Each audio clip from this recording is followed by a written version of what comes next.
نبی اکرم صلی اللہ علیہ وسلم نے ایک مرتبہ 3 دفعہ قسم کھائی،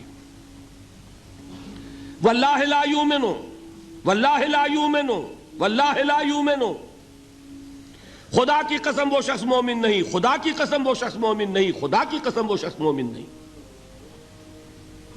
واقعہ یہ ہے کہ ہم تصور نہیں کر سکتے کہ صحابہ کیسے لرز گئے ہوں گے، کانپ اٹھے ہوں گے، کون وہ بدبخت ہے، کون وہ شقی ہے جس کے بارے میں اللہ کے رسول 3 دفعہ قسم کھا کر فرما رہے ہیں کہ وہ صاحب ایمان نہیں۔ قیل من یا رسول اللہ، کسی نے ڈرتے ڈرتے پوچھا ہوگا اے اللہ کے رسول کس کے بارے میں ارشاد فرما رہے ہیں؟ اب جواب سنیے، الذی لا یامن جارہ بوائقہ، وہ شخص کے جس کی ایذا رسانی کی وجہ سے، جس کی بدخلقی کی وجہ سے اس کا پڑوسی امن میں نہیں ہے۔ یہ کوئی گناہ کبیرہ ہے؟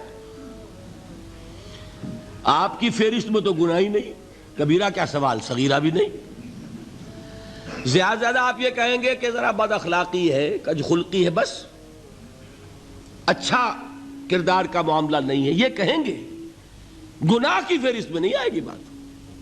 کبیرہ بہت بڑی شے ہے، لیکن اس پر اللہ کے رسول نے 3 دفعہ قسم کھائی، ایمان نہیں ہے، ہرگز نہیں ہے، خدا کی قسم نہیں۔ اب بتائیے ایمان اور عمل علیحدہ ہو جائیں گے کیا؟ یہ ہے مسئلہ جو امام بخاری کے سر پہ ہے۔ اور سنیے، فرمایا حضرت انس ابن مالک نے، یہ روایت جو میں نے آپ کو ابھی سنائی ہے یہ کوئی ایسی ویسی روایت نہیں ہے، متفق علیہ ہے، بخاری اور مسلم دونوں میں موجود، اس سے اونچا درجہ روایت کا ہے ہی نہیں۔ راوی کون؟ ابو ہریرہ رضی اللہ تعالی، ان کی والدہ لے کر حاضر ہو گئیں، یہ بچہ حضور آپ کی خدمت میں رہے گا، آپ کی خدمت کرے گا، آپ کے پاس رہے گا، ٹھیک ہے۔ وہ حضور کے خادم خاص ہیں، جیسے ذاتی کوئی ہوتا ہے معاملات میں مدد کرنے والا، خدمت کرنے والا، وہ ہیں انس ابن مالک۔ چونکہ ان کا تعارف ہو گیا ہے رضی اللہ تعالیٰ عنہ، تو ایک بات پہلے اور سنا دوں، جو بچہ اپنے اس بچپن سے لے کر 9 برس کی عمر تھی جب آئے حضور کے پاس، انتقال کے وقت عمر کتنی ہوگی؟ 19 برس، 10 برس حضور کی خدمت میں رہے۔ پہلے تو حضور کے اخلاق کی جو گواہی وہ دے رہا ہے وہ اس کی زبان سے سنیے کہ میں 10 برس حضور کی خدمت میں رہا، کسی بات پر ڈانٹنا تو کجا، حضور نے کبھی مجھ سے یہ بھی نہیں فرمایا کہ اے انس تم نے وہ کام کیوں نہیں کیا۔ یہ ہے ایک آقا کی حیثیت سے محمد الرسول اللہ صلی اللہ علیہ وسلم کا اخلاق۔ اگر نہیں کیا خود کر لیا، کوئی ڈانٹ ڈپٹ نہیں۔ حالانکہ بچے ہیں، بچوں کو ویسے بھی ڈانٹ ڈپٹ دیا جاتا ہے، لیکن نہیں۔ اب ان صحابی کی ایک گواہی سنیے، قلما خطبنا رسول اللہ صلی اللہ علیہ وسلم الا قال، فرماتے ہیں کہ شاذ ہی کبھی ایسا ہوا ہوگا کہ حضور نے کبھی خطبہ ارشاد فرمایا ہو اور اس میں یہ الفاظ نہ ہو۔ الفاظ سمجھ رہے؟ جب بھی خطبہ دیتے تھے آپ یہ الفاظ ضرور فرماتے تھے، شاذ کبھی رہ جائے تو رہ جائے، قلما خطبنا رسول اللہ صلی اللہ علیہ وسلم الا قال، کیا فرمایا؟ لا ایمان لمن لا امانت لہ ولا دین لمن لا عہد لہ، جس شخص میں امانت داری نہیں اس کا کوئی ایمان نہیں، جس میں ایفاء عہد نہیں اس کا کوئی دین نہیں۔ بنا پھرتا ہو وہ دیندار، بنا پھرتا ہو وہ صاحب ایمان اور امتی حضور کا، امانت داری نہیں تو ایمان نہیں، ایفاء عہد نہیں تو دین نہیں۔ کس کا فرمان ہے؟ کسی آج کے زمانے کے مفتی کی بات نہ سمجھ لیجئے گا کہ جس کو آسانی سے آپ چاہیں تو رد کر دیں، یہ محمد الرسول اللہ صلی اللہ علیہ وسلم کا فرمان ہے۔ اور سنیے، پھر ایک متفق علیہ روایت بخاری اور مسلم کی، راوی پھر کون ہے؟ ابو ہریرہ رضی اللہ تعالیٰ عنہ۔ فرماتے حضور نے ارشاد فرمایا لا یزنی الزانی حین یزنی وہو مومن ولا یسرق السارق حین یسرق وہو مومن ولا یشرب الخمر حین یشرب وہو مومن. کوئی زانی حالت ایمان میں زنا نہیں کرتا. کیسے ممکن ہے؟ ایمان ہو اور زنا ہو جائے، پھر وہ ایمان دھیلے کا ہوا؟ کیا قدر و قیمت اس ایمان کی؟ وہ تو اٹھا کر پھینک دینے کی چیز ہے. ایمان اور اخلاق پہ اثر انداز نہ ہو، ایمان اور کردار کو نہ بدلے، ایمان اور عمل کو نہ بدلے تو کس مرض کی دوا؟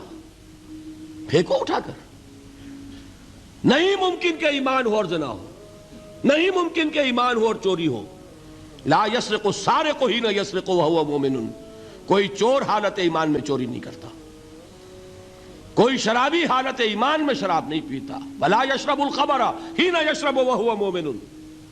کوئی شراب پینے والا وہ مومن نہیں ہوتا جب وہ شراب پی رہا ہوتا ہے، اس وقت اس کے دل سے ایمان نکل جاتا ہے. اب دیکھیے یہاں کیا میں نے کل بتایا تھا نا، مغالطے کیا ہو گئے؟ مغالطے یہ ہو گئے کہ اس کو سمجھ لیا قانونی بات. یہ قانونی بات نہیں ہے، وہ قانونی ایمان کی بات نہیں ہو رہی، یہ حقیقی ایمان کی بات ہو رہی. قانونی ایمان کی بات ہو تو یہ کافر ہو گیا. پھر کافر نہیں ہے. قانونی ایمان کا دار و مدار قول پر ہے. یہ وہ حقیقی ایمان ہے، قلبی یقین والا ایمان. اس کے بارے میں فرمایا جا رہا ہے وہ دل سے نکل جاتا ہے تو گناہ ہو سکتا ہے. ایک اور حدیث میں حضور نے اس کو اور واضح کر دیا، جب کوئی شخص گناہ کرتا ہے تو ایمان اس کے دل سے نکل کر اور اس کے سر پر منڈلاتا ہے جیسے پرندہ ہو. اگر توبہ کرتا ہے تو واپس لوٹ آتا ہے، توبہ نہیں کرتا تو رخصت ہو جاتا ہے. بتائیے کوئی اشتباہ رہ گیا؟ لیکن خدا کے لیے دو انتہاؤں سے اپنے آپ کو بچائیے. ایک انتہا یہ کہ اس حدیث کی بنا پر آپ کافر قرار دے دیں. یہ غلطی کس سے ہوئی؟ کل بتایا تھا بھائی، کس سے؟ خوارج سے. خوارج سے یہی غلطی ہوئی.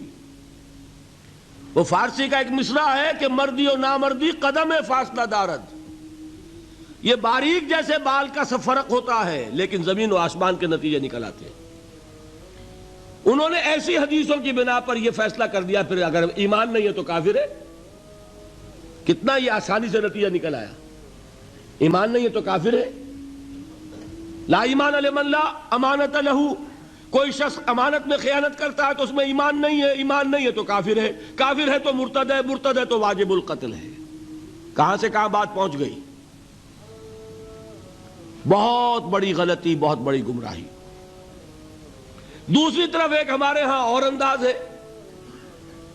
کہ وہ جنت و دوزخ کے فیصلے اور قیامت کے اور آخرت کے فیصلے بھی قانونی اسلام کی بنیاد پر کرتے ہیں. انہیں یہ سمجھ لینا چاہیے یہ قانونی اسلام دنیا میں مفید ہے، آخرت میں وہ یقین والا ایمان ہوگا تو مفید ہوگا.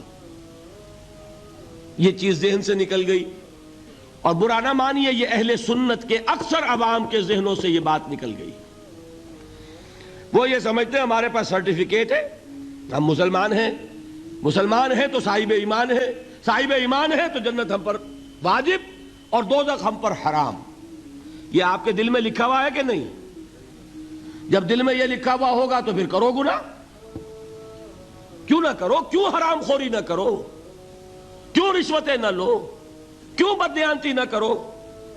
جبکہ دوزخ تو آپ پر حرام ہے ہی ہے، آپ کو کوئی چیز نقصان پہنچا ہی نہیں سکتی. یہ مرجیہ کا عقیدہ تھا اصل میں. یہ دوسری انتہا تھی جو آج اہل سنت کے اکثر لوگوں کے دلوں میں بات بیٹھ گئی، عوام کے اندر، جہلا کے اندر. ان دونوں چیزوں سے بچیے. تیسری ایک غلطی کی اہل تشیع نے. انہوں نے کیا غلطی کی؟ ایمان اور اسلام کے فیصلے دنیا میں کرنے لگ گئے. فلاں مومن تھے، باقی سب مسلم ہی تھے اور باقی سب منافق ہی تھے. یہ فیصلہ کرنے کا کسی کو اختیار نہیں. دنیا میں فیصلہ صرف یہ ہوگا کہ کافر تھا یا مسلمان، چھٹی۔ تیسری کیٹیگری آپ طے نہیں کر سکتے، اس لیے کہ قانونی اصطلاحات یہی دو ہیں۔ سمجھ لیجئے ان باتوں کو، مجھے کوئی دھواں دھار تقریر نہیں کرنی، بات سمجھانی ہے۔ دیکھیے، قانونی سطح پر انسانوں کی تقسیمیں ہوں گی صرف دو، یا مسلم یا غیر مسلم، یہ ہے قانونی تقسیم۔ اب جو مسلم ہے وہ مومن بھی ہو سکتا ہے، وہ منافق بھی ہو سکتا ہے، بات سمجھ رہے؟ لیکن منافق کوئی قانونی اینٹی نہیں ہے۔ دنیا میں ہم کسی کو منافق نہیں کہہ سکتے، ہاں حضور کہہ سکتے تھے، حضور کو اللہ نے علم دیا تھا، لیکن حضور نے بھی ایسی پہرے داری کی ہے کہ کسی ایک شخص کے بارے میں بھی نہیں فرمایا کہ یہ منافق ہے۔ یہاں تک کہ جس کے بارے میں علم نشرہ ہو چکا تھا، عبداللہ ابن ابی، اس کی بھی نماز جنازہ پڑھا دی کہ نہیں پڑھا دی؟ نماز جنازہ کافر کی پڑھی جاتی ہے یا مسلمان کی؟ اس کا مطلب ہے عبداللہ ابن ابی کو بھی حضور نے آخری وقت تک مسلمان تسلیم کیا۔ منافق جو بھی ہے وہ اپنے اندر ہے، اللہ کے ہاں جا کر کھلے گا۔ For all legal purposes a منافق is a مسلم۔ بات سمجھ میں آئی؟ اس لیے کہ لیگل اینٹیٹیز دو ہی ہے، کافر اور مسلم۔ تیسری اینٹیٹی کوئی لیگل نہیں ہے، تیسری کوئی حیثیت قانونی نہیں ہے۔ اب ایک جو مسلم ہے وہ مومن بھی ہو سکتا ہے، منافق بھی ہو سکتا ہے۔ اس کا فیصلہ کہاں ہوگا؟ اللہ کے ہاں۔